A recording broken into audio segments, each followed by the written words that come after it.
ዛሬ ከእናንተ ጋር አብረን የእግዚአብሔርን ቃል ልንካፈል ጊዜ ሰጥቶናል። እንግዲህ የሮሜ መጽሐፍን ጥናት አንስተን በመሃል ሌሎች ፕሮግራሞች እየገቡ ስቲል ሮሜን እያየን ያለነው። ትንሽ አስታውሰን ዛሬ ሮሜ ምዕራፍ 5ን እናነሳለን።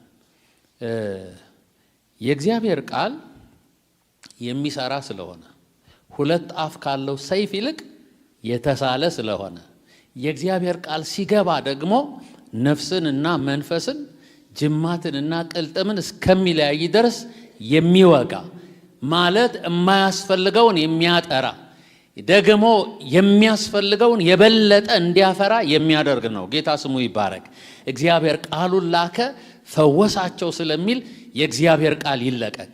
እንጸልያለን። አምላካችን እግዚአብሔር ሆይ እናመሰግንሃለን። ክብር ላንተ ይሁን። በቃልህ ስትመጣ ትሰራለህ። አንተ ስትናገር እግዚአብሔር ሆይ ሬሳውን ትቀሰቅሳለህ። ያበቃለት የተደመደመውን ትቀጥላለህ። በሽተኛን ትፈውሳለህ። እስራትን ትፈታለህ። አቤቱ ድምጽህ ይለፍ፣ ሐሳብህ ይምጣ። እግዚአብሔር መንፈስ ቅዱስ ተናገረን። አቤቱ እግዚአብሔር ሆይ እንድንሰማ ጆሮቻችንን ክፈት። ሕያው የእግዚአብሔር እጅ በማዕከላችን በክብር ትለፍ። እኔንና ሕዝብን የምንሰማበትን ጸጋ ስጠን። ይህንን የማይወድ የትኛውም የክፉ አጀንዳ በኢየሱስ ክርስቶስ ስም የፈረሰ ይሁን። ሰማያት በላያችን ይከፈቱ። እግዚአብሔር ሆይ እናመሰግንሃለን። ስለሰጠህን ቃል ስምህ ይባረክ። በቃል ስለምትሰራ ስምህ ይባረክ። አምላካችን ከፍ እናደርግሃለን። በጌታ በኢየሱስ ክርስቶስ ስም እንጸልያለን። አሜን።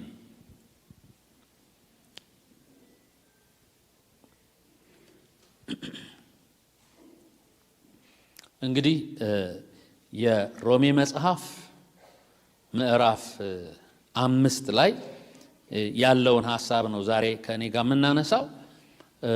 ሁላችሁ እንደምታውቁት ምዕራፍ 1 2 3 4 ተብሎ ነው እዚህ ጋር የተደረሰው። ለማስታወስ ያህል የሮሜን መልእክት በአጠቃላይ ስንመለከት ምዕራፍ 1 ከቁጥር 1 እስከ 7 ያለው ክፍል ላይ ጳውሎስ መግቢያዎችን ሰጥቶ ሰላምታውን አቅርቦ ቀጥሎ ከቁጥር 15 እስከ ምዕራፍ 3 ቁጥር 20 ባለው ክፍል ላይ ደግሞ የሰው ዘር ሁሉ በፍርድ ስር እንደሆነ ኃጢአተኛ እንደሆነ ማንም ጻድቅ እንደሌለ የተማርንበትን ማስታወስ እንችላለን። በእግዚአብሔር ዓይን ፊት ማንም ሚዛን ደፍቶ ሊነሳ የሚችል እንደሌለ ይነግረናል። ቀጥሎ ከምዕራፍ 3 21 እስከ ምዕራፍ 5 ቁጥር 21 ድረስ በእግዚአብሔር የጽድቅ ወንበር ፊት ሁላችን ለፍርድ እንደምንቀርብ እግዚአብሔር ፈራጅ እንደሆነ በዙፋኑ ፊት ሁሉ ቀርቦ ደግሞ ፍትህ እንደሚሰጥ እግዚአብሔር የፍትህ አምላክ እንደሆነ ያስረዳናል። ዛሬ የምናየው ክፍል እዚህ ውስጥ ያለን።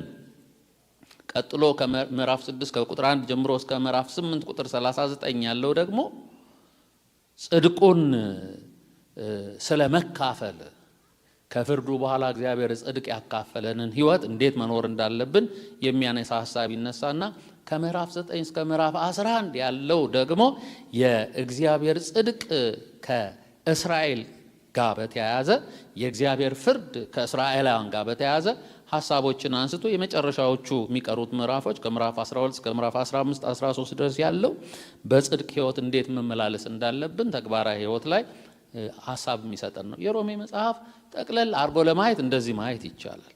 እንግዲህ ከምዕራፍ 1 ቁጥር 18 ጀምሮ የሰው ልጅ በሙሉ ኃጢአተኛ ነው ብሎ ከፋፍሎ እንደምታስታውሱት ሁሉም በፍርድ ስር ነው ብሎ ያመጣና እስራኤላውያንም ቢሆኑ ምዕራፍ 4 ላይ ሲደርስ ምንድነው ብልጫቸው ብሎ የሚያነሳውን ሐሳብ እነሱ እንኳን ሕግ ቢኖራቸው እነሱ እንኳን ወገን ቢባሉም ግን በእግዚአብሔር ፊት በሕግ ወይም በሥራ መጽደቅ ስለማይቻል በፍርድ ስር ናቸው ይልና የእግዚአብሔር የፍትህ ስርዓት የፍርድ ስርዓት ምን ይመስላል የሚለውን ዛሬ የምናነሳው ላይ በምዕራፍ 5 ላይ የምናነሳ ይሆናል። ጌታ ይመስገን። እንግዲህ ምዕራፍ 5ን ለማንሳት ፈጠን ብለን 21 ቁጥር ያለው ምዕራፍ ነው። 21ን ቁጥር እንመለከተዋለን።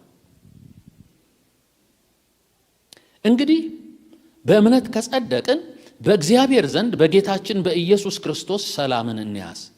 በእርሱም ደግሞ ረቆምንበት ወደዚህ ጸጋ በእምነት መግባትን አግኝተናልና በእግዚአብሔር ክብርም ተስፋ እንመካለን።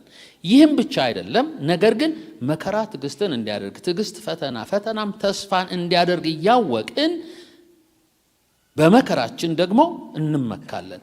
በተሰጠንም በመንፈስ ቅዱስ የእግዚአብሔር ፍቅር በልባችን ስለፈሰሰ ተስፋ አያሳፍርም። ገና ደካሞች ሳለን ክርስቶስ ዘመኑ ሲደርስ ለኃጢአተኞች ሞቷልና፣ ስለ ጻድቅ የሚሞት በጭንቅ ይገኛልና፣ ስለ ቸር ሰው ግን ሊሞት እንኳ የሚደፍር ምናልባት ይገኝ ይሆናል። ነገር ግን ገና ኃጢአተኞች ሳለን ክርስቶስ ስለ እኛ ሞቷልና እግዚአብሔር ለእኛ ያለውን የራሱን ፍቅር ያስረዳል። ይልቁንስ እንግዲህ አሁን በደሙ ከጸደቅን በእርሱ ከቁጣው እንድናለን። ጠላቶች ሳለን ከእግዚአብሔር ጋር በልጁ ሞት ከታረቅን ይልቁንም ከታረቅን በኋላ በሕይወቱ እንድናለን። ይህም ብቻ አይደለም፣ ነገር ግን አሁን መታረቅን ባገኘንበት በጌታችን በኢየሱስ ክርስቶስ በኩል በእግዚአብሔር ደግሞ እንመካለን ይላል። ያነበብኩት እስከ ቁጥር 11 ነው። ቀጥለን በኋላ ከ12 ጀምሮ እስከ 21 ያለውንም እናነባለን። ይሄ ምዕራፍ 5 ላይ በእግዚአብሔር በተደረገ ሥራ፣ በእግዚአብሔር በተደረገልን ወይም በተመቻቸ በተሰጠን የእግዚአብሔር ሥርዓት በፊቱ ጽድቅ የተካፈልንበትን ሕይወት እንዴት እንደተካፈልን ማስረዳት ይጀምራል። እንግዲህ በእምነት ከጸደቅን ብሎ ጳውሎስ መናገር ሲጀምር፣ ይህንን መልእክት ማስተላለፍ ሲጀምር እንግዲህ በእምነት ከጸደቅን የሚለው ሐሳብ ሲነሳ ራሱ በምዕራፉ መነሻ ላይ እንግዲህ የሚለው ቃል ከዛ በፊት ያነሳውን መንደርደሪያ ታሳቢ አድርጎ እንደተነሳ ማሰብ ይቻላል። እንግዲህ ለማለት ያንደረደረው ከምዕራፍ 3:21 ጀምሮ ያለው ሐሳብ ላይ የተነሳውን የእግዚአብሔር የፍትህ የጽድቅ ሥርዓት ምን አይነት እንደሆነ የሚያሳይ ነው። ቁጥር 21 3:21 ላይ አሁን ግን በሕግና በነቢያት የተመሰከረለት የእግዚአብሔር ጽድቅ ያለ ሕግ ተገልጧል ብሎ እርሱም ለሚያምን በክርስቶስ ኢየሱስ በሚያምን ለሚሰጥ የእግዚአብሔር ጽድቅ እንደሆነ የሚናገርነትን ነው። ከዛ በፊት ታስታውሱ እንደሆነ ጆን እያነሳ ሲናገር የነበረበት ሁሉ ኃጢአተኛ ነው ብሎ የኃጢአተኛነትን መለኪያ እግዚአብሔር ያስቀመጠውን ስታንዳርድ ጽድቁን መጠበቅ አለመቻል ነው። እግዚአብሔር ራሱን ግልጥ አድርጎ በፍጥረት ሁሉ ሲያሳይ ሲናገር ያንን ተመልክቶ አላየሁም ማለት ሰው እንዳይችል ፍጥረት ሁሉ የእግዚአብሔር ምስክር ነው። እግዚአብሔር በሰጠው ምስክር ልክ እግዚአብሔርን ማወቅ በሚችልበት መገለጥ ልክ እግዚአብሔርን ማክበር ያልቻለውን ትውልድ እግዚአብሔር ለፍርድ አሳልፎ ሰጥቷል። እንዲያውም ለማይረባ አእምሮ አሳልፎ ሰጣቸው ብሎ ይናገራል። ወይም በሌላ አባባል እዚሁ ምዕራፍ 3 ላይ ቁጥር 19ና 20 ስትመለከቱ እግዚአብሔር ከሰማይ በታች ያለው ሁሉ በሱ ፍርድ ስር እንዲወድቅ ሁሉን ዘግቶታል ብሎ ያስቀምጣል። ስለዚህ ማንም ጻድቅ የለም። 21ኛው ቁጥር ላይ ሲደርስ ግን አሁን ግን ይላል። ግን የሚለውን ቃል እንደምታውቁት ከላይ የተነገረ ሁሉ እንዳለ ሆኖ አሁን ግን አዲስ ነገር መጥቷል ይላል። አዲሱ ነገር ምንድነው? ሰው ሰርቶ ሕግ ጠብቆ የሚያመጣው ሳይሆን የእግዚአብሔር ጽድቅ በክርስቶስ ኢየሱስ ለሰዎች ሁሉ የተሰጠ ቸርነት ነው። በክርስቶስ ኢየሱስ በማመን የሚገኝ የእግዚአብሔር ጽድቅ ይለዋል። ጌታ ስሙ ይባረክ። ስለዚህ የእግዚአብሔር ጽድቅ እንደመጣ ወይም በአጭሩ በዚህ ምሳሌ ላስቀምጥ። ልክ በፍርድ ቤት እንደሚደረግ ስርዓት ዳኛው በችሎት ላይ ተሰይሞ ተከሳሽ፣ ከሳሽ፣ አቃቢ ሕግ በሙሉ ባሉበት ማለት ነው፣ ጠበቃ ባሉበት የሚደረግ አይነት ስርዓት ይመስላል። ጻድቅ የሆነው እግዚአብሔር በዙፋኑ ቁጭ ብሎ ሰው ሁሉ ምድር ሁሉ በፊቱ ተከሳሽ ሆኖ የቆመበት እና ክሱ ይነበባል። እግዚአብሔር እንድትሆን እንድትኖር ካሰመረው መስመር ወጥተሃል የሚል ማስረጃ ይነገራል። ከሳሽ እንዲህ ብሎ እንደሚናገረው ማለት ነው። ይሄን ሁሉ ክስ ከተደረገ በኋላ አቃቢ ሕጉ ይሄ የተደረገው ስራ ሕግ ተጥሷል ብሎ ሕግ አምጥቶ እንደሚያሳይ ላይክ ሙሴ ሕጉን አምጥቶ እያነበበ ይሄው አንደኛውን ትልቁን ሕግ ጥሷል፣ ሁለተኛውን ጥሷል፣ ሶስተኛውን ጥሷል፣ 10ኛውንም ጥሷል። ማንም ማንም ሰው እኔ ይሄን አድርጌ በቅቻለሁ ማለት እስከማይችል ድረስ በፍርድ ስር እንዳለ ከሳሹ ተናግሮ አቃቤ ሕጉ ማስረጃውን አምጥቶ ዞር ተብሎ ለጠበቃው አንተስ ምን ትላለህ ሲባል ጠበቃው ይነሳና አንገቱን ለደፋው ሰው ይቆማል። ጠበቃው ተነስቶ ወደ ዳኛው ይጠጋና ያለውን ማስረጃ ያቀርባል። ጠበቃው ለዳኛው አዎ ይሄ ሁሉ ክስ እውነት ነው ይላል። ሁሉ ኃጢአትን ሰርቷል፣ የእግዚአብሔር ክብር ጎድሏቸዋል ይላል። ነገር ግን ይልና የጥብቅናውን ማስረጃ ያነሳል። ነገር ግን እንደምታውቀው የኃጢአት ዋጋ ሞት ነው። ያንን ሞት እኔ ተቀብዬለታለሁ። ክብር ለእግዚአብሔር ይሁን። ተቀብዬላታለሁ። ያንን ፍርድ እኔ ስቀበል አንተ ታውቃለህ። ዳኛውና ጠበቃው ግንኙነት አላቸው፣ አባትና ልጅ ናቸው። አንተ እያመመህ በመስቀል ላይ ኤሎሄ ስል አይተሃል። አዎ ሁሉ ኃጢአትን ሰርቷል፣ ፍርድ ይገባዋል። ፍርዱን ግን ምን ብዬለታለሁ? ተሸክሜለታለሁ፣ ወስጄላታለሁ ይላል። ክብር ለእግዚአብሔር ይሁን። ያዳነን ኢየሱስ ስሙ ይባረክ። አባቱ የፍርዱን ምን መዶሻ ያነሳና አንድ ነገር ያደርጋል። በቀረበው ክስና ጠበቃው ባቀረበው ማስረጃ መሰረት ተከሳሽ ነፃ ሆኗል ይላል። ጌታ ይባረክ። እና ጸድቋል የሚለው ይሄን ሐሳብ የሚያነሳ ነው። ጸድቋል፣ ነፃ ሆኗል፣ ተቀባይነት አግኝቷል። የእግዚአብሔር ስም ይባረክ። እንግዲህ በእምነት ምን ካል ከጸደቅን ብሎ ይጀምራል። እንግዲህ ዳኛው ወንበሩ ላይ ቁጭ ያለው ጉዳይህን ተመልክቶ ምን ካደረገልን? ከፈረደ። ፍርዱን ለማን ነው? ለኛ ከፈረደልን ካጸደቀን ብሎ የሚጀምር ነው። እና የምዕራፍ 5 ከዚህ ፍትህ ከዚህ ፍርድ የተነሳ ጻድቃን ወይንም አማኞች ያገኘናቸውን በረከቶች ነው መዘርዘር የሚጀምረው። በረከቶቻችን ይዘረዘራሉ። እንግዲህ በእምነት ከጸደቅን ብሎ ይጀምራል ጳውሎስ። በእምነት የመጽደቅን እውነታነት እግዚአብሔር ፍርድ ሳያዛባ ኃጢአተኛው ተከሶ በደለኛው ፍትህ ተሰጥቶት በዳዩም ፍትህን አግኝቶ ተበዳይም ፍትህ አግኝቶ ማለት ነው። በነገራችን ላይ ኃጢአት ከእግዚአብሔር መርህ መውጣት፣ እግዚአብሔርን መቃወም ከመስመሩ መውጣት አይደለም። ተበዳይ እግዚአብሔር ነው። የሚገርመው ከሳሽም እግዚአብሔር ነው። ሕጉ ነው፣ ስርዓቱ ነው። ሊዋሽ አይችልም። ጠበቃውም እግዚአብሔር ነው። እግዚአብሔር ወልድ፣ እግዚአብሔር ስሙ ይባረክ። እና በእግዚአብሔር የተሰራ ከእግዚአብሔር የሆነ ጽድቅ ለማ ተሰጠ ይላል? ለተከሳሽ፣ ለበዳይ፣ ለእኔና ለእናንተ። ያ ምዕራፍ 3 ላይ የሚያነሳው ይሄ ነው። አሁን ግን በሕግና በነቢያት የተነገረለት የእግዚአብሔር ጽድቅ ያለ ሕግ ተገልጧል። ጌታ ስሙ ይባረክ። እርሱም በኢየሱስ ክርስቶስ በማመን የሚገኝ የእግዚአብሔር ጽድቅ ነው። ሁሉ ኃጢአትን ሰርቷል፣ የእግዚአብሔር ክብር ጎሏቸዋል። ጌታ ይመስገን። ነገር ግን በክርስቶስ በማመን ፈራጁ ጽድቅ ለነርሱ ፈርዶላቸዋል ብሎ ይናገራል። በእምነት የመጽደቅ እውነታ ለተደራሲያኑ ብቻ ሳይሆን ጳውሎስ ለራሱም ጭምር እንደሚናገር ነው የሚጽፈው። እንግዲህ በእምነት ምን ካልን ነው የሚለው? ከጸደቃችሁ አይደለም፣ ከጸደቅን ብሎ ራሱ ጽድቅ ያገኘበትንም እውነት ጳውሎስ ማስረዳት የሚጀምር ነው። የመጽደቃችንን በረከቶች ስንመለከት የመጀመሪያውን በረከት እንዲህ ብሎ ይናገራል። እንግዲህ በእምነት ከጸደቅን በእግዚአብሔር ዘንድ በጌታችን በኢየሱስ ክርስቶስ ሰላምን እንያዝ ብሎ ሰላም የምትለው ቃል ትልቅ ሐሳብ ያለባት ነች።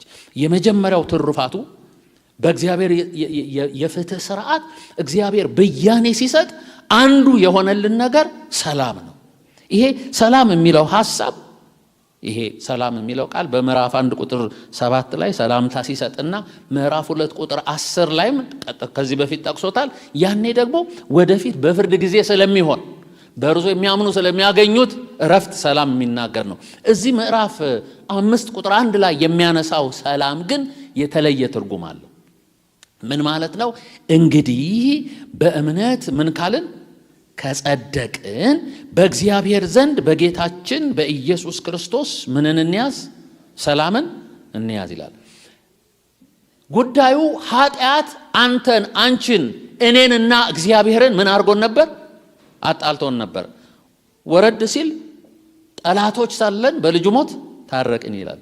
በሌላ አባባል ሁለት ጎራዎች ነበር።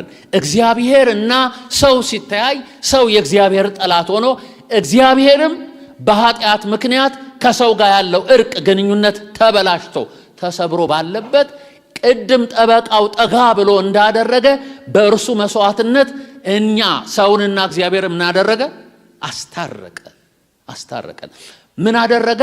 ሰላም ፈጠረ። ጥለኞች የነበሩትን አስማማ። በሌላ አባባል ምን ማለት ነው?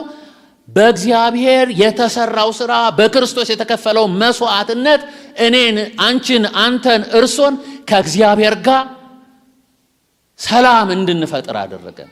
ይሄ ሰላም በሌላ አባባል ልጁ እኔ መስዋዕት ከፍዬ የለም? አዎ እንግዲህ እኔ በእርሱ ቦታ ቆሜያለሁና ስለ እኔ በእኔ እሱን ተቀበለው ብሎ ከአባቱ ጋር የአባትና የልጅ ግንኙነት ፈጠረ ማለት ነው። የእግዚአብሔር ልጆች አደረገን። የእግዚአብሔር ስም ይባረክ። ልጅነትን ያገኘንበትን ሰላም ነው የሚናገረው። ይሄኛው ሰላም ከውስጥ የሚሰማን ስሜት አይደለም።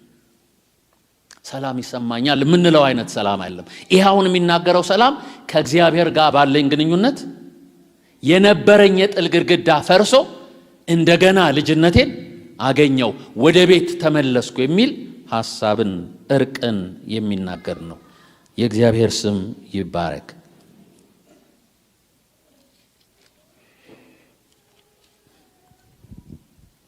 ኃጢአት በእግዚአብሔርና በሰው መካከል ልዩነት፣ ግድግዳ፣ ጠላትነት የፈጠረ ነው። ምዕራፍ 1 ከቁጥር 10 እዚሁ ሮሜ ላይ ማለት ነው። ምዕራፍ 1 ከቁጥር 18 ጀምሮ እስከ ምዕራፍ 3 ቁጥር 20 የነገረን እሱን ነው። ጠላቶች ሆናቸዋል፣ ተጣልታቸዋል፣ በእግዚአብሔር ፍርድ ቁጣ ስር ነው ብሎ ያለው። አሁን ደግሞ ሰላምን እንያዝ ሲል እርቅን የሰጠን ክርስቶስ ምን እንዳደረገ የሚያሳየን ነው። ይሄ ሳብጀክቲቭ የሆነውን አይነት አይደለም፣ ስሜትን አይደለም ያልኩት ከዚህ የተነሳ ነው። በአጠቃላይ የእግዚአብሔር ቁጣና ፍርድ እውነተኛ ፍትህ አግኝቶ እኛና እግዚአብሔር ምን ሆን? ታረቅን። በችሎቱ ፊት በደለኞች ሆነን ጠበቃው ከአባቱ ጋር የሰራው ሥራ ነፃነህ የሚል ፍትህ አሰጠኝ። ኤፌሶን ምዕራፍ 2 ቁጥር 14 ምናልባት ለምትጽፉ ቆላሲያስ ቁጥር 1:20 ማየት ይቻላል። ኤፌሶን ላይ እርሱ ሰላማችን ነውና ሁለቱን ያዋሃደ ብሎ ጥል የነበረውን እርቅ የሰራ ሰላማችን የሚለውና በእርሱ በኩል በመስቀሉ ደም ሰላም አገኘን የሚለው የእርቅ ስርዓት መሆኑን በጣም የሚያሳይ ነው። ሁለተኛው ትሩፋታችን ደግሞ እዚህ ጋር የምናነሳው እንደዚህ የሚል ነው። እዚሁ ላይ በኢየሱስ ክርስቶስ ሰላምን እንያዝ ይልና በእርሱ ደግሞ ወደ ቆምንበት ወደዚህ ጸጋ በእምነት መግባትን አግኝተናልና ብሎ ቁጥር 2 ላይ ይናገራል። በእግዚአብሔር ክብር ተስፋ እንመካለን ይላል። ሁለተኛው የሚናገረው መግባት የሚለው ቃል ነው። እነኝህን ትንሽ ጊዜ መወስድባቸው በጣም ወሳኝም ስለሆኑ ነው። ቁጥር 2 ላይ በእርሱ ደግሞ ወደ ቆምንበት ወደዚህ ጸጋ በእምነት መግባትን አግኝተናልና በእግዚአብሔር ክብር ተስፋ እንመካለን ይላል። ይሄ መግባት የሚለው ቃል ሁለተኛው ትሩፋታችንን የሚያነሳ የሚዘግብልን ቃል ነው።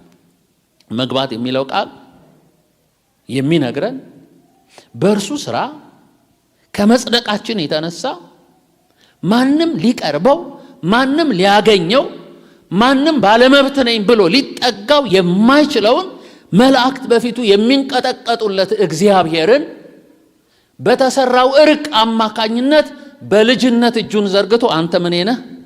ልጄ ነህ ብሎ ሊቀበለን እግዚአብሔር ወደዚያ ክብር የምንገባበት መንገድ ተሰጠን ማለት ነው። ስለዚህ ሌላኛው ትሩፋታችን ወደ እግዚአብሔር በድፍረት የመግባት እድል ተሰጠን። ይሄ ፍጹም የማይቻል እግዚአብሔር ትልቅ ነው። እግዚአብሔር ጻድቅ ነው። እግዚአብሔር የሚባላ እሳት ነው። ማንም በፊቱ ብቁ ሆኖ ሊቆም፣ ሰማያት ንጹህ አይደሉም በፊቱ፣ መላእክት ስንፍና ይከሳቸዋል ይባላል። ኃጢአተኛውን ሰው እኔና አንተን ግን ኢየሱስ በደሙ አጥቦ ልጅ አድርጎ ከአባቱ ጋር አስታረቀን። ክብር ለእግዚአብሔር ይሁን። ይሄ ክብር የሚገባው ጌታ ስሙ ይባረክ። ትልቅ ነው እግዚአብሔር። አዎ ክብር ይገባዋል። ሃሌሉያ። ወደ እግዚአብሔር መቅረብ አስቻለን። ቀላል ይመስላችኋል? አሁን በእግዚአብሔር ፊት በርከክ ብለን አባቴ ሆይ ብለን መናገር የምንችልበትን ድፍረት የሰጠን ኢየሱስ የከፈለው መስዋዕት ነው። ኤፌሶን ምዕራፍ 2 ቁጥር 15 ላይ በእርሱ ሥራ ሁላችን በአንድ መንፈስ ወደ አብ መግባትን አገኘን ይላል። በክርስቶስ ሥራ ሁላችን በአንድ መንፈስ ወደ አብ መግባትን አገኘን። እግዚአብሔር ለኛ ሩቅ አይደለም ስለው ዙፋኑ ፊት በርከክ ስል የሚያየኝ በጣም ግንኙነት ያለን ይሄንን መግባት በክርስቶስ የተሰራልን ነው። መግባት የሚለው ትልቅ ቃል ነው ያልኩት ለዚህ ነው። ሁለቱንም ሐሳቦች ግን ሲያነሳ የሚያነሳበት አንደኛውም ሁለተኛውም ትሩፋቶች ሲነሱ የሚነሳ አንድ ቃል አለ። ቁጥር 1 ሲጀምር እንግዲህ በእምነት ከጸደቅን ብሎ መንገዱን ምንድነው የሚያደርገው? እምነት። ቁጥር 2ም ላይ ሲያነሳ እንደዚህ ብሎ ይናገራል። ቁጥር 2 ላይ በእርሱ ደግሞ ወደ ቆምንበት ወደዚህ ጸጋ በእምነት መግባትን አግኝተናል ይላል። ይሄንን የሚያገኘነው በምንድነው? በእምነት ነው። ኦኬ ላለፉት 2 ሳምንታት ከእምነት አንፃር ተምረናል። ስለዚህ እምነት እዚህ ቦታ ላይ ትልቅ ዋጋ ሆኖ ኢየሱስ እንደሞተ ዕዳዬ እንደተከፈለ የሰራውን ሥራ ታሪክ ላቅ እችላለሁ። የማቀውን ታሪክ ማመንና የራስ ማድረግ መካከል ግን ትልቅ ልዩነት አለ። እምነት ትልቅ ዋጋ አለው። ይህ ጸንቃ የተቀበልንበት ይህን መግባት ያገኘንበት እምነት ነው። የተሰጠንን የመግባት ዕድል የተቀበልንበት እምነት አሁን ባለንበት ዘመን የእግዚአብሔርን ሀልዎት ከእግዚአብሔር ጋር መሆንን እየተለማመድ አሁን የምንኖረው ኑሮ እንድንኖር ደግሞም በክርስቶስ በመንፈሳዊ በረከቶች በደስታ ሁሉ እየተሞላን የሚመጣውንም የእግዚአብሔር ፍርድ አልፈን ወደ እግዚአብሔር መግባት የምንችልበትን የምንወርስበት ነው። ኦኬ ምን ማለት ነው? ጳውሎስ አሁንም እዚህ 1 እና 2 ላይ ልመለስና ላንበው። ምዕራፍ 2 ላይ ቁጥር 2 ላይ እንደዚህ ብሎ ይናገራል። በእርሱ ደግሞ ወደ ቆምንበት ይላል። የቆምንበት ማለት አክቲቭ ነው። አሁን የምንኖርበት ወደዚህ ጸጋ በእምነት መግባትን አገኘን ይላል። ምን እያል ነው የሚነግረን? በእምነት የተሰራልንን አምነን አሁን የምንኖረውን ኑሮ የምንኖረው በዚህ ነው ማለቱ ነው። ይሄ ነው ያቆመኝ፣ በእግዚአብሔር ፊት ድፍረት የሆነኝ የከፈለው የሰራው ሥራ እግዚአብሔርን አምኜ በፊቱ መደመጥ እንደምችል ገብቶኝ የምቆምበት ነው። ያለ እምነት እግዚአብሔርን ደስ ማሰኘት አይቻልም። እህቶቼ ወንድሞቼ፣ እግዚአብሔር የከፈለው ዋጋ አንተን አንቺን ከእሱ የለየውን ግድግዳ ሁሉ አፍርሶ ሊሰማሽ እግዚአብሔር ጆሮ ወደ አንቺ ነው። ሊመልስ ሊነካ እጆቹ ወደ አንተ ናቸው። የእግዚአብሔር ስም ይባረክ። ይሄ በእምነት እግዚአብሔር ያደረገልንን ተቀብለን ይመናል። ይቀጥልና ቀጥሎ ሁለተኛውን ደግሞ ሲናገር በዚህ እምነት አሁን የምንኖረውን ይሆን በጸጋ ተደግፈን በደስታ መኖር ብቻ ሳይሆን በክርስቶስ በመንፈሳዊ በረከት ሁሉ እየተመላለስን እያመለክን መኖር ብቻ ሳይሆን አንድ ቀን ይሄ ዘመን ተጠቅልሎ እግዚአብሔር የመጨረሻውን ፍርድ ሲፈርድ ያንን ፍርድ ጊዜም በእምነት የተሰራውን ያመንነው ወደ እግዚአብሔር መንግስት የመግባት በር ተከፍቶልናል ይላል። እግዚአብሔር ስሙ ይባረክ። ስለዚህ አሁን ብቻ አይደለም፣ ለዘላለም ከእግዚአብሔር ጋር የምንኖርበት የእግዚአብሔር መንግስት ደጆች ይጠብቁናል ተከፍተው። ይሄ በእምነት የምንኖረው ኑሮ ነው ይላል። ስለዚህ ወረድ ብሎ እንደዚህ ይላል፣ በእግዚአብሔር ክብር ተስፋ እንመካለን ይላል። እዛ ቁጥር 2 ሲጨርስ በእምነት መግባትን ስላገኘን በእግዚአብሔር ክብር ተስፋ እንመካለን። ምን ማለት መሰላችሁ? ተስፋ የምናደርገው የእግዚአብሔር ክብር አለ። ስለ እግዚአብሔር ክብር ብታስቡ ቅድም እንዳልኩት በፍርድ ወንበር ላይ ብቻ አይደለም፣ እግዚአብሔር ማንነቱ አእላፋት መላእክት በዝማሬ ከበውት እያለ እግዚአብሔር ብርሃንን ለብሶ ተቀምጦ እያለ ከምንገምተው በላይ ክብሩ የሚያንጸባርቅ እግዚአብሔር ደጆቹን ገርበብ አድርጎ ልጁ በወጣበት መንገድ ልጆቹ ሲመጡ ይጠብቃል። ተስፋ የምናደርገው ያንን ክብር መቀላቀል ነው ማለቱ ነው።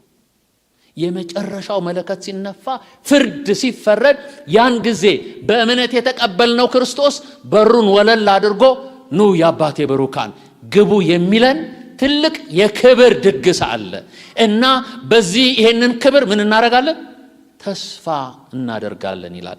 ይሄንን ያነሳና ከቁጥር 3 ጀምሮ ያለውን ላንብብላችሁ። እንደዚህ ይላል፣ ይህ ብቻ አይደለም፣ ነገር ግን መከራ ትዕግስትን እንዲያደርግ፣ ትዕግስት ፈተና፣ ፈተናን ተስፋ እንዲያደርግ እያወቅን በመከራችን ደግሞ እንመካለን ይላል። ይሄ በመከራ መመካት ከየት ይመጣል? ምን ማለት ነው ብለን ብዙ ጊዜ ይሄ ቦታ ሊያነጋገር ይችላል። ይሄ ብቻ አይደለም፣ ነገር ግን መከራ ትዕግስት ተስፋን፣ በሌላ ቋንቋ የተካፈልነውን ህይወት ይሄንን ተካፍለን አሁን በቆምንበት ጸጋ ጌታን ያመልኖር የምንኖርበት የወደቀ ዓለም በኃጢአት የሚፈተን ማንነት ተባብረው ውጊያ ጦርነት አለ፣ ፈተና አለ፣ መከራ አለ። ይሄንን መከራ ስንቀበል በጽድቅ ለመኖር የምንከፍለውን ዋጋ ስንከፍል ዝም ብለን አይደለም። ይሄንን መከራ ችለን እያለፍን ተስፋችንን ስለምናይ ወለል ብሎ የሚታየን ያ ክብር ስላለ ያንን እያየን መከራውን ምን እናደርጋለን? እንታገሳለን። በሌላ አባባል በትዕግስት የሚኖር ማንነት ይሰራል በእኛ ውስጥ። እንችለዋለን። ጌታ ይባረክ። ማለት በቃ እኮ ደርሻለሁ፣ ከዚህ በኋላማ ተስፋ አልቆርጥም። ይሄንን ማየት ያልቻለ በየምዕራፉ ነው የሚወድቀው። ያንን ክብር ተስፋ ማድረግ ያልቻለ ፈተና ከመንገዱ ሊያወጣው ይችላል። እግዚአብሔር በክርስቶስ የሰራው ሥራ ገብቶን በቃ ብለን ለመጠጋት ስንመጣ የሚፈትኑን ብዙ ነገሮች አሉ። በህይወት የሚፈትኑን ብዙ ኃጢአቶች፣ ብዙ ማታለያዎች፣ ብዙ እንቅፋቶችን ማለፍ የምንችልበት በክርስቶስ ተሰርቶ የሚጠብቀን የእግዚአብሔር ክብር ተስፋ ነው። ያንን ስናይ አሁን ከማተርፈው ይበልጣል እላለሁ። ይችን እኮ አድርገህ ታገኛታለህ ብሎ ፈተናው ሲመጣ ከሚያጓጓኝ ከዓለም ነገር የሚበልጥ የእግዚአብሔር ክብር ስለሚታየኝ እችለውና ታግሼ አልፋለሁ። ጌታ ስሙ ይባረክ። ጳውሎስ ይህንን ትልቅነት ነው የሚናገረው። በእግዚአብሔር ፍርድ ወንበር ፊት የተሰራው ሥራ አሁን የምንኖረውን በጸጋ መኖር እንድንችል ያስችለናል ብሎ ይነግረናል። እስከ ቁጥር 5 ላንብበውና አልፈዋለሁ። ይህ ብቻ አይደለም፣ ነገር ግን መከራ ትዕግስት እንዲያደርግ፣ ትዕግስት ፈተና፣ ፈተናም ተስፋን እንዲያደርግ እያወቅን በመከራችን ደግሞ ምን እናደርጋለን? እንመካለን። ሐሳብ ውስጥ እነኚህን ቃላት ዝም ብላችሁ አስቧቸው። መከራ ትዕግስት፣ ትዕግስት ተስፋን፣ ፈተናን፣ ፈተና ተስፋን። ስንታገስ ሲጨምርብን ፈተናው ስንታገስ ሲጨምር የሚጨምረውን ጭነን በጽናት የምናልፈው ያንን ክብር እያየን ነው ብሎ ይነግረናል። ይህንን በምን ቻል ነው? እንዴት መመካት እንችላለን ብሎ ቁጥር 5 ላይ ሲያስረው እንደዚህ ብሎ ይናገራል። በተሰጠን በመንፈስ ቅዱስ የእግዚአብሔር ፍቅር በልባችን ስለፈሰሰ ተስፋው ምን አያደርግም? አያሳፍረንም ይላል። አሁን ሞኝ ነህ እንዴ ሰው እንደሚሆነው አትሆንም ሲባል ያየሁትን ክብር የገለጠልኝ የእግዚአብሔር መንፈስ በውስጤ ያስቀመጠው ያ ፍቅር ይሄንን ዋጋ ስከፍል እንደ ከንቱ እንዳልሆነ እንዲገባኝ አድርጓል። እንደ ሞኝ እንዳልሆነ እንዲገባኝ አድርጓል ብሎ ይነግረናል። ከቁጥር 3 እስከ 5 ያለው በዚህ ይሄን ነው የሚናገረው። አማኝን የሚኖረውን የሕይወት አቋም በመከራ ውስጥ የማይናወጥ ይልቁንም ታጋሽ የሚሆንበት የሚበረታበት ማንነት የሚሰራና በጽድቅ የተሰጠውን ሰላም ይዞ በእምነት ታላቅነት ተስፋ ወደሚያደርገው ወደ እግዚአብሔር ክብር መከራን ታግሶ መግባት እንደሚችል የሚናገር ነው። ተስፋ ያለው ሰው ተስፋው ጥቅም ፈተና ቻሌንጅን ማለፍ እንዲችል አቅም መሆኑ ነው። ምንም ብንፈተን ፍጻሜያችን ክብር እንደሆነ ስለምናቅ ያንን ክብር ተስፋ አድርገን ፈተናውን እናልፋለን። ጣት ይሁን እንችለዋለን፣ ህመም ይሁን እንችለዋለን፣ መገፋት ይሁን መሰደብ ይሁን እንችለዋለን። የሚበልጥ ክብር አለ ብሎ ያል ኢዮብ ምዕራፍ 23 ቁጥር 10 ላይ ሲናገር የሚሄድበትን መንገድ ያውቃል ይላል። ኢዮብ በፈተና ውስጥ የነበረው ከፈተነኝ በኋላ እንደ ወርቅ እወጣለሁ ይላል። እና የሚሄድበትን መንገድ አውቃለሁ። ያንን ስለማቅ ግድ የለም ከፈተነኝ በኋላ እንደምን እወጣለሁ? ወርቅ በእሳት ተፈትኖ ውበቱ እንደሚወጣ ለሽልማት ነው። አሁን በእምነት የምንከፍለው እያንዳንዱ መከራ የሚያስከፍለን እያንዳንዱ ዋጋ ተደምሮ አክሊል አለው፣ ተደምሮ ሽልማት አለው። ጌታ ስሙ ይባረክ።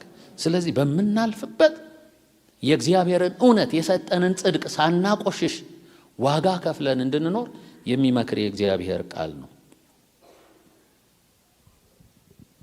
ለዚህ ሁሉ ጉልበት የሚሆነን ደግሞ በውስጣችን የፈሰሰው የእግዚአብሔር ፍቅር ነው ብሎ ነው የሚነግረን። የክብሩን ሙላት ልናይ ማሰብ እንድንችል የሚያደርግ የእግዚአብሔር ፍቅር በመንፈስ ቅዱስ ወደኛ ምን አድርጓል? ፈሷል።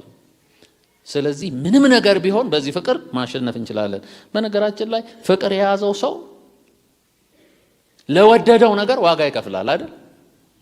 ደህና ናችሁ ማለት ፍቅር ጉልበት አለው። ግድ የለም ይቅርብ ሲባል አይ ወድጄዋለሁ ወድጃታለሁ ብሎ ትቶ የሚወጣውን ይወጣል። ሊታሰር ቢፈለግ እንኳ አምልጦ በጥሶ ሊሄድ ይችላል። ምን ነው ሲባል ምንድነው የሚባለው? አቤት ፍቅር ይዞት ነው፣ ፍቅር ይዟት ነው። በመንፈስ ቅዱስ በልባችን የፈሰሰ የእግዚአብሔር ፍቅር ያንን ተስፋ እየጓጓን ሊይዘን የሚፈልገውን ሁሉ እየበጣጠስን እንድንሄድ ያደርገናል ነው።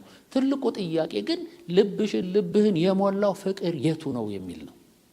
ኦኬ ፍቅር ከሚነሳበት ነገሮች አንዱ የሚደረግልን ውለታ ነው። ዝም ብለን መንገድ ላይ ውል ሲል የምናየው ወይ ወደድኩት ፍቅር ያዘኝ የሚባል ነገር የለም። እንደዛ ከሆነ ፍቅር ሳይሆን መንፈስ ነው። እሱ ተገስጾ ይወጣል። አብረው ሲኖሩ ሲተዋወቁ ነገር ግን እየጨመረ ሲሄድ ውስጥ የሚገባው ነገር ሲጨምር ምን ይሆናል? ልብ እየተሸነፈ ይሄዳል። አሁን ማንም ሊነካው የማይችለውን ማንም ዞር ብሎ ሊያይ የማይችለው የተጣለ የቆሸሸ የተጠላ ራሱ በራሱ ላይ እንኳ ፍርድን ቢያነሳ ምን አይነት ቆሻሻ ሰው ነህ፣ ምን አይነት ኃጢአተኛ ነህ የሚለውን ጻድቅ የሆነ ንጹህ የሆነ ማንም ሊቀርበው የማይችል እግዚአብሔር ከዙፋኑ ተነስቶ ሰው ሆኖ ምድር ወርዶ እኔና እናንተን ያቆሸሸውን ኃጢአት ለማጠብ ዝቅ ብሎ ሌላ አይደለም ደሙን አፍስሶ ካጠበ ካነጻና ቀና ካረገ በኋላ ለርሱ ፍቅር አለመኖር ማለት በጣም ከባድ ነገር ነው። ይሄንን ነው የሚናገረው።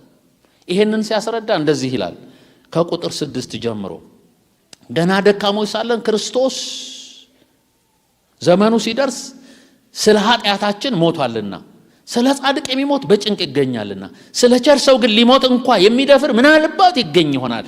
ነገር ግን ገና ኃጢአተኞች ሳለን ክርስቶስ ስለኛ ሞቷል። እግዚአብሔር ለኛ ያለውን የራሱን ፍቅር ያስረዳል ይላል። አሁን ስለ ፍቅር መናገር ጀምሮ እንዲሁ ውደዱኝ አላለም እግዚአብሔር። በነገራችን ላይ እግዚአብሔር በፍትወ ወንበር ቁጭ ብሎ ኃጢአተኛ ነሽ ብሎ ቢፈርድብን የሰራነው ስራ ውጤት ነው አይመስላችሁ? ምን ነው ዝም አላችሁ? እውነት እኮ ነው። ቁጭ ብሎ ቆሮንቶስ መጽሐፍ ላይ እንደሚለው የህይወታችን ዘመን ስራ ሁሉ እዚህ በምንኖርበት በስጋ ወራት ያደረግነው መልካም እያንዳንዱ በክርስቶስ ፍርድ ወንበር ፊት ምን ይሆናል ይላል? ይገለጣል ይላል። ያሰብነው ያደረግነው በጨለማ ተደብቀን ደግሞ በውስጣችን ያማነው የጠላነው ሁሉ በፊቱ ትር ብሎ እንደ ፊልም ሲታይ ያን ጊዜ ማስረጃ እኮ ማለት ነው። ክሳችን ሲነበብ ማንም ቀና ብሎ አይመለከተኝም አይልም። ሁሉ ኃጢአትን ሰርቷል፣ እግዚአብሔር ክብር ጎሎታል። በቃ እውነት ነው። እግዚአብሔር ያንን ፍትህ ብሎ ቢፈርድ ልክ ነው፣ ደግሞ አድርጎታል። ሞት የሚባለውን ፍርድ አንስቶ እኛ ላይ ልክ ሲበይን ጣልቃ የገባ ኢየሱስ አለ። ኢየሱስ ገባና እኔ ሞትላታለሁ። ምን አርጌልህ ስትዩ እንዳትሞት እዳሽን እሸከማለሁ አለ። ይሄንን አድርጎ ዘወር ካደረገን ከፍርድ ካወጣን በኋላ ይሄን ኢየሱስን አለመውደድ ማለት ምን ማለት ነው? ለዚህ ነው የተደረገልን ሲገባ ውስጣችን ፍቅሩ ይጨምራል። ፍቅሩ ሲገባን ፍቅሩ ከሚጎትተን ከየትኛውም ነገር ያላቅቀናል። ጌታ ስሙ ይባረክ። እግዚአብሔር ይሄንን ፍቅር በመንፈስ ቅዱስ ልባችን ውስጥ ይሙላው። በቃ ኢየሱስ ኢየሱስ የሚያስብል ማለት ነው። አልሆንም ለሌላ ይቅርብኝ ኢየሱስ ይበልጣል የሚያስብል ማለት ነው። ይሄ ፍቅር ካልገባን ከባድ ነው። የእግዚአብሔር ፍቅር በልባችን በመንፈስ ቅዱስ ይሙላ። ይሄንን ነው የሚያስረዳን። እንዲህ እኮ ነው ያደረገው። ገና ደካሞች ሳለን ክርስቶስ ዘመኑ ሲደርስ ስለ ኃጢአተኞች ሞታልና ስለ ጻድቅ ሰው የሚሞት በጭንቅ ሊገኝ ይችላል። ስለ ቸር ሰው የሚሞት ምናልባት ተፈልጎ ሊገኝ ይችላል። ስለ ኃጢአተኛ ግን ማንም ሊገኝ አይችልም። ስለ ኃጢአተኛዋ ስለ አንቺ ስለ አንተ ስለ እኔ ግን ክርስቶስ ክብሩን ትቶ መጥቶ ሞተ።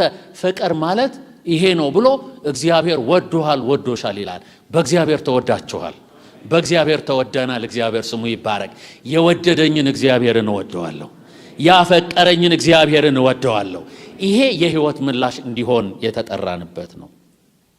እስከ ቁጥር 7 ያነበብኩት ይሄን እስከ ቁጥር 8 ያነበብኩት ደካሞች ሳለን ክርስቶስ ዘመኑ ሲደርስ ስለ ኃጢአተኞች ሞታልና ስለ ጻድቅ የሚሞት በጭንቅ ይገኛልና ስቸሶ ግን ሊሞት እንኳ የሚደፍር ምናልባት ይገኝ ይሆናልና ነገር ግን ገና ኃጢአተኞች ሳለን ክርስቶስ ስለ እኛ ስለ እኔ ስለ አንተ ስለ አንቺ ሞቷል። እግዚአብሔር ለኛ ያለውን የራሱን ፍቅር ያስረዳል።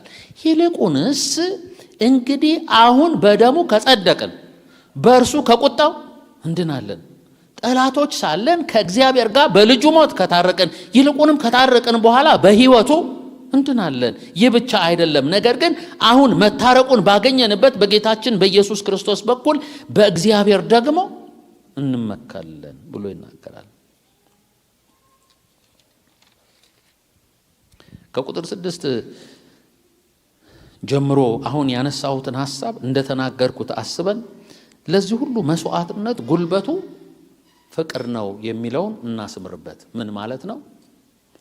አንቺን እኔን አንተን ወዶ ከሰማይ ዙፋን አስጥሎ መላእክት ከሚያሸበሽቡለት አውርዶ በረት ውስጥ መወለድ መስቀል ላይ መንጠልጠል እንደው ምን ይዞ ነው ቢባል ምን የሚል ይመስላችኋል?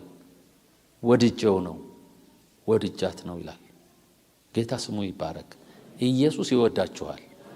እዚህ ጉባኤ ውስጥ ምናልባት እኔን እንዴት ሊወደኝ ይችላል እንዲህ አይነት ሰው ሆኜ የሚል የኃጢአት ጥጉን አደረኩ የሚል ጳውሎስ ከኃጢአተኞች ዋና ነኝ ግን መወደድ ምን እንደሆነ ገባኝ ብሎ ነው የሚነግረው። ስለዚህ እግዚአብሔር ይወድሃል፣ እግዚአብሔር ይወድሻል። አንተን አጥቦ አንቺን አጥቦ ሰው ማድረግ የሱ አጀንዳ ነው። የሚከፈለውን ሁሉ እከፍላለሁ አለ። ይሄ ፍቅር ለዚህ አብቅቶታል። የእርሱ ፍቅር በክርስቶስ መስዋዕትነት ለኔና ለናንተ ተገልጧል። ይሄንን ይልና መጽሐፍ ሲመክረን እንደዚህ የሚል ምክር ይሰጠናል። እነኚህን ምክሮች እንመልከት። ቆሮንቶስ ምዕራፍ 5 ቁጥር 19 ላይ እግዚአብሔር በክርስቶስ ሆኖ ዓለምን ከራሱ ጋር ምን ያደርግ ነበር? ያስታርቅ ነበር። በክርስቶስ ሆኖ ራሱ ዓለምን ከራሱ ጋር ማስታረቅ ምን ማለት ነው? በክርስቶስ ሆኖ ክርስቶስ የሚከፍለውን ዋጋ ተካፍሎ ፔኑን ውጋቱን ምን ችሎ ይታረቅ ነበር ማለት ነው። ይሄንን ይልና ዮሐንስ ወንጌል ምዕራፍ 15 ከ12 ጀምሮ ጌታ ኢየሱስ እኔ እንደወደድኳችሁ እርስ በርሳችሁ ትዋደዱ ዘንድ ትእዛዜ ይህች ነች ይላል። ነፍሱን ስለ ወዳጆቹ ከመስጠት የሚበልጥ ከዚህ የሚበልጥ ፍቅር ለማንም የለም። ምክሩ ይሄን ነው። ይሄን ሁሉ አረክልኝ ምን ላርግልህ ብትል የሚናገረው ይሄንን ነው። እኔ እንደወደድኳችሁ አቤት እርስ በርሳችሁ ተዋደዱ። ነፍስን ለወዳጆቹ አሳልፎ ከመስጠት የሚበልጥ ፍቅር ለማንም የለም። የተጠራንለት ህይወት የገባን ህይወት ለሌላው ፍቅር የምንሰጥበት ህይወት ነው። እርስ በርሳችሁ ዛሬ ጥል፣ መናቆር፣ መጓተት በበዛበት በዚህ ዓለም ክርስቶስ ኢየሱስን የሚያውቅ የእግዚአብሔር ፍቅር የገባው ያለ ፍቅር መኖር አይችልም። ፍቅርን ገልጾ ነው ጠላትህን ውደድ ያለው እግዚአብሔር። እግዚአብሔር በዚህ ፍቅር ያሸንፈን። ትልቁ ትእዛዝም ፍቅር ነው። እግዚአብሔር አምላክህን በፍጹም ልብ ኃይል ውደድ፣ ባልንጀራህን እንደራስህ። ከፍቅር ውጭ ልንኖር አልተጠራንም። ፍቅር የሌለው እግዚአብሔርን አያውቅም። እግዚአብሔር ፍቅር ነውና ይላል። እግዚአብሔር በፍቅር ይሙላል። ወደ ውስጥ እንመልከት። አሁን መተው ያለብን ጎትቶ ከዛ ክብር ሊያስቀረን የሚፈልገው ምን እንደሆነ እንለየውና ለዚህ ፍቅር እጅ እንስጥ። የጌታ ፍቅር እንድምርህ አድርጎኛል፣ የጌታ ፍቅር የሱ ቸርነት ለኔ ያደረገው እንድችል አድርጎኛል ብለን እንወስን። ቁጭ ባልንበት ልንወስን የሚገባን ብዙ ውሳኔ ሊኖር ስለሚችል ነው። ሌላኛው ትሩፋታችን መዳን በአጭሩ ልናገረው። ይሄ መዳን የሚለው ቃል የሁሉ ስርዓት ካለፈ በኋላ የዘላለም ሕይወት ምዕራፍ ሲከፈት የእግዚአብሔር ፍርድ አዋጅ ሲነገር ይሄንን እውነት ገብቷቸው በፍቅር መኖር ያልቻሉ የእግዚአብሔር ፍቅር ገብቷቸው ለኢየሱስ ራሳቸውን ያልሰጡ ማለት ነው፣ ያልተቀበሉ ለዘላለም በእግዚአብሔር ልብ ሐዘን ወደ ሲኦል ሲወርዱ ይሄንን ምላሽ የሰጠን ግን ወደ እግዚአብሔር መንግስት ለመግባት በር ይከፈታል። እግዚአብሔር ስሙ ይባረክ። መዳናችን ይፈጸማል። ይሄንን ሐሳብ ነው መጽሐፉ የሚነግረን። እንደዚህ ይላል ቁጥር 9 ጀምሮ ናበው። ይልቁንስ እንግዲህ አሁን በደሙ ከጸደቅን በእርሱ ከቁጣው እንድናለን ይላል። ድነናል ነው እንድናለን ነው የሚለው። እንድናለን፣ ቁጣ አለ፣ ፍርድ አለ፣ እንድናለን ብሎ ይነግረናል። ጠላቶች ሳለን ከእግዚአብሔር ጋር በልጁ ሞት ከታረቅን ይልቁንም ከታረቅን በኋላ በምኑ ነው የሚለው? በሕይወቱ፣ በእርሱ ሕይወት። ኦኬ፣ በልጁ ሞት ታረቅን። አሁን ደግሞ በልጁ ሕይወት ምን እናረጋለን? እንድናለን። ይህ ብቻ አይደለም፣ ነገር ግን አሁን መታረቅን ባገኘንበት በጌታችን በኢየሱስ ክርስቶስ በኩል በእግዚአብሔር ደግሞ እንመካለን። ጌታ ይመስገን። የድህነታችን ዋስትና እሱ ነው፣ የእሱ ሕይወት ነው። ይሄን ኢየሱስን ይዘን ያንን ክብር ተስፋ አርገን እየተመካን አሁን ሕይወትን እንኖራለን። ቁጥር 12 ጀምሮ አንዴ ላንብበው፣ ሰዓታችን እንዲሄድ አይቻለሁ። ሶሪ። ስለዚህም ምክንያት ኃጢአት በአንድ ሰው ወደ ዓለም ገባ፣ በኃጢአት ሞት፣ እንደዚህ ሁሉ ኃጢአትን ስላደረጉ ሞት ለሰው ሁሉ ደረሰ። ሕግ እስከመጣ ድረስ ኃጢአት በዓለም ነበርና፣ ነገር ግን ሕግ በሌለበት ጊዜ ኃጢአት አይቆጠርም። ነገር ግን በአዳም መተላለፍ ምሳሌ ኃጢአት ባልሰሩት ላይ እንኳ ከአዳም ጀምሮ እስከ ሙሴ ድረስ ሞት ነገሰ። አዳም ይመጣ ዘንድ ላለው ለእርሱ አምሳል ነውና። ነገር ግን ስጦታው እንደ በደሉ መጠን እንደዚያ አይደለም። በአንዱ ሰው በደል ብዙዎች ሞተዋልና፣ ነገር ግን የእግዚአብሔር ጸጋና በአንድ ሰው በኢየሱስ ክርስቶስ ጸጋ የሆነው ስጦታ ከዚያ ይልቅ ለብዙዎች በዛ። አንድ ሰው ኃጢአትን በማድረግ እንደሆነው መጠን እንደዚያው ስጦታው አይደለም። ፍርድ ከአንድ ሰው ለኩነኔ መጥቷልና፣ ስጦታው ግን በብዙ በደል ለማጽደቅ መጣ። በአንዱ በደል ሞት በአንዱ በኩል ከነገሰ፣ ይልቁን የጸጋን ብዛትና የጽድቅን ስጦታ ብዛት የሚቀበሉ በአንዱ በኢየሱስ ክርስቶስ በኩል በሕይወት ይነግሳሉ ይላል። ዋው! ክብር ለእግዚአብሔር ይሁን።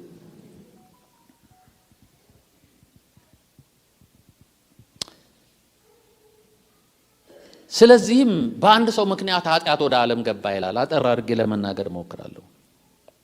በኃጢአት ሞት፣ ስለዚህ ሁሉ ኃጢአትን ስለሰሩ ሞት ለሰው ሁሉ ደረሰ ይላል እና በአንዱ በኩል ብሎ ይናገራል። ስለማን አንድ ነው የሚናገረው?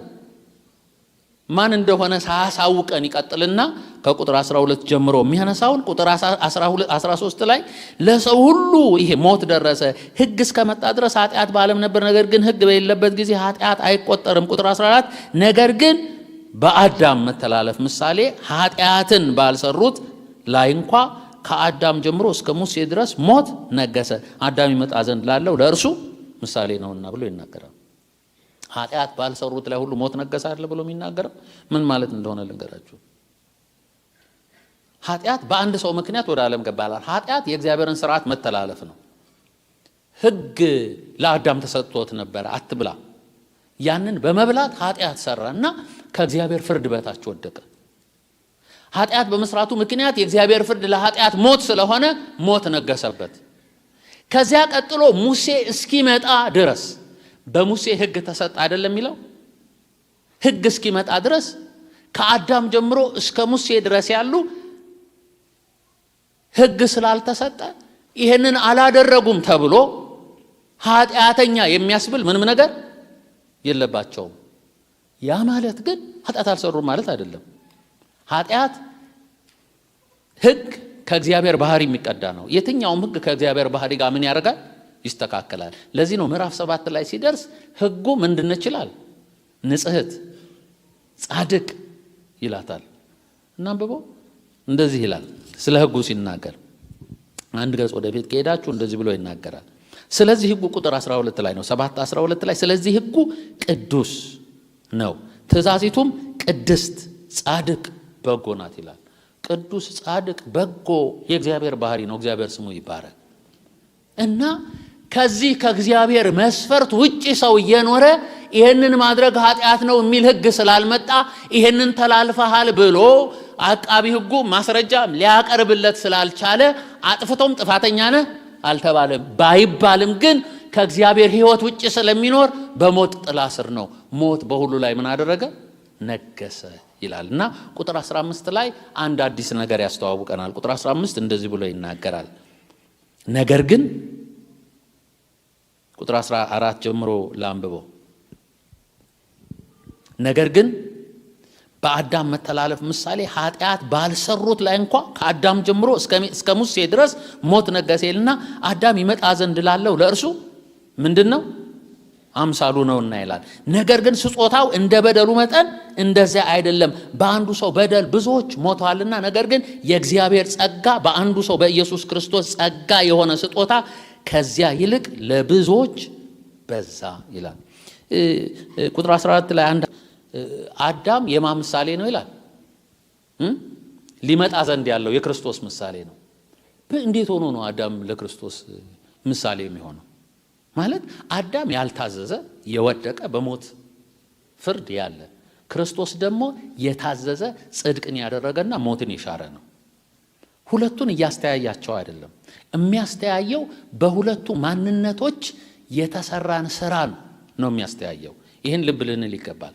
አዳምን በአንዱ ሰው በደል መጣ ብሎ አዳም መሆኑን ኢቨን የሚነግረን ቁጥር 12 ላይ አንስቶት ቁጥር 13 አልቦ ቁጥር 14 ላይ ነው። ቁጥር 15 ላይ ግን ይሄንን አንዱ የተባለውን ክርስቶስን እዛው ቁጥር ላይ ያስተዋውቀናል። ምን ማለት መሰላችሁ?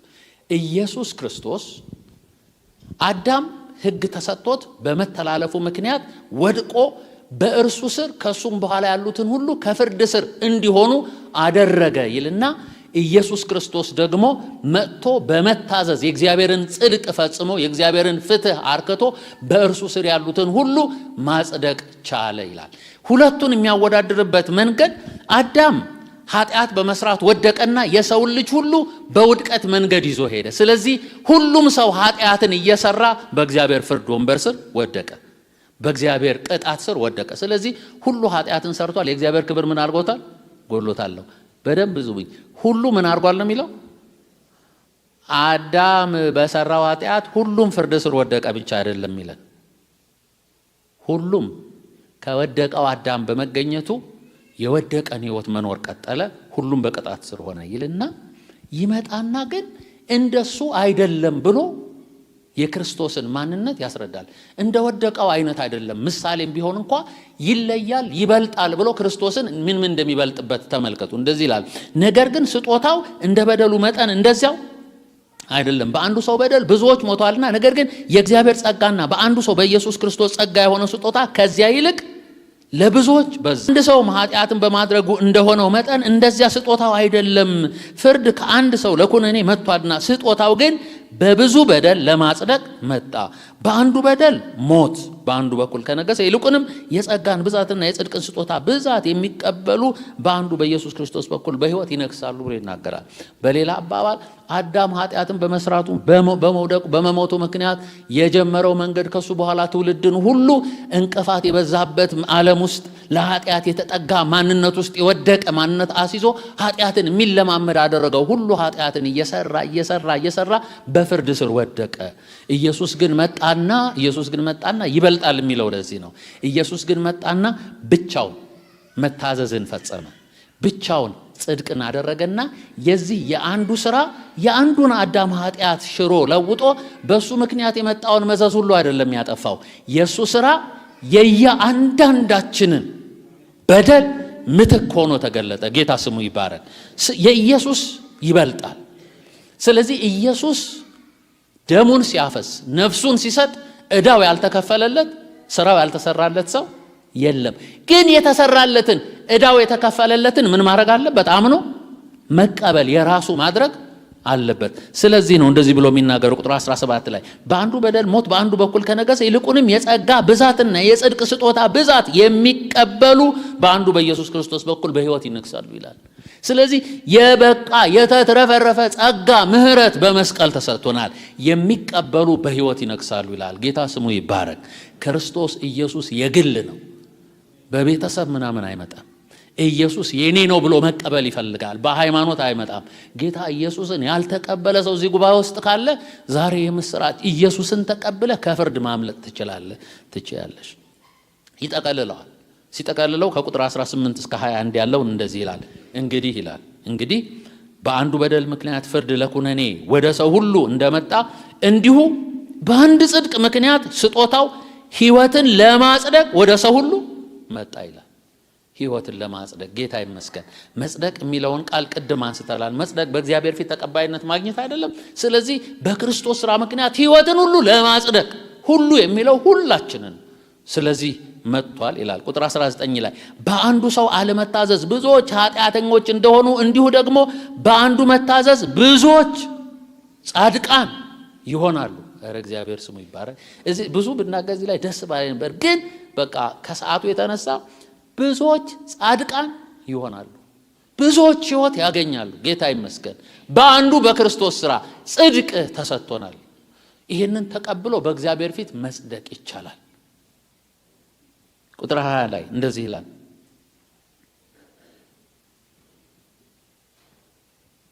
በደልም እንዲበዛ ሕግ ጭምር ገባ፣ ዳሩ ግን ኃጢአት በበዛበት ኃጢአት በሞት እንደነገሰ እንዲሁ ደግሞ ጸጋ ከጌታችን ከኢየሱስ ክርስቶስ የተነሳ በጽድቅ ምክንያት ለዘላለም ሕይወት ይነግስ ዘንድ ጸጋ ከመጠን ይልቅ በዛ ይላል። ቁጥር 20 ላይ የሚናገረው በደል እንዲበዛ ሕግ ጭምር ገባ ይላል። ማለት ሕግ በደል ያበዛል ማለት ነው አይደለም። ቅድም እንዳልኳችሁ ሕግ ሳይኖር ሰው ጭምልቅልቅ ብሎ የፈለገውን እየሰራ የሚከሰስበት ልክ አይደለህም የሚያስብል ሕግ ስለሌለ ነፃ ነበረ። አሁን ሕግ ሲመጣ ግን ሁሉንም ከሕግ በታች ዘጋው ማለቱ ነው። ስለዚህ ሕጉ ሁሉንም በደለኛ አደረገና ጨረሰ። ሕጉ ደግሞ የማን ነው? የራሱ የእግዚአብሔር ነው ይልና ይህንን አንብቤ ጨርሳለሁ። በደል እንዲበዛ ሕግ ጭምር ገባይልና ዳሩ ግን ኃጢአት በበዛበት ኃጢአት በሞት እንደነገሰ ኃጢአት በበዛበት ኃጢአት በሞት እንደነገሰ እንዲሁ ደግሞ ጸጋ ከጌታችን ከኢየሱስ ክርስቶስ የተነሳ በጽድቅ ምክንያት ለዘላለም ሕይወት ይነግስ ዘንድ። ሃሌሉያ። ጸጋ ከመጠን ይልቅ በለጠ ይላል። ጸጋ ለተቀባዩ ይመጥነዋል፣ ይገባዋል ተብሎ ያልተደረገ በቸርነት የሆነ ስጦታ ነው።